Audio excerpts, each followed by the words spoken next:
food is all about feelings. A lot of people think it's about aroma. You know, you smell something when you're cooking it, and when you smell it in the kitchen, you're cooking it too hard, right? Well, I believe feelings are all about it, with actually like a touch. You know, when you lick a lemon, you feel it. It makes you pucker up. If you put a bunch of salt on your tongue, you would feel it.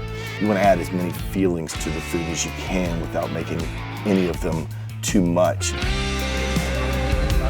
Even if your dish is missing something, like blandness, you don't feel it. So even if you add like a pinch of sugar, not that they would notice, but it's better than the absence of anything. I grew up in a house where everything was homemade. My mother's a very good cook, and her mother was too. And they're from Shady Grove, Mississippi, so it's very southern food.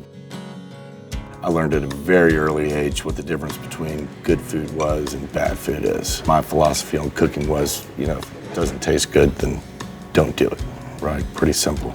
So I've got two restaurants. One is called Bistro 217. We've had that for about 18 years. And it's great because I live at the beach, so we're really heavy seafood. And we can do whatever we want, which is nice. You know, I can throw some Asian influence, some German influence, the French influence in there. We call our fish guys every morning. We order all our fish and vegetables and just sort of see what they have. And then we just make our menus from there. We probably run, you know, 4 or 5 specials for lunch, 4 or 5 specials for dinner every night. So I grew up eating catfish, is that whole fried fish, which is a great way to eat fish. And once you go to salt water, you don't ever really go back. Our filet mignon's been on that menu that way for a long time, with the Gruyere potato cake and the cream spinach. Grouper over the dirty shrimp risotto with the caper brown butter. You know, you always want your food to be better every year. You know, it's amazing to look back on all these menus that I have from 18 years ago, from where we started to where we are.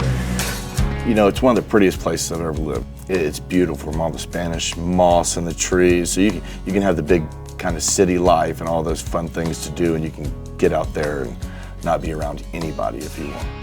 I've got a beautiful wife. I've got 2 kids that I adore. They're obviously my favorite things in the world. They're 4 and 8. I've been married for about 10 years now, and Polly's is definitely my home. I want my kids to realize what hard work can do for you. You have to have passion about something, and that if you work harder than the guy next to you, good things are going to happen.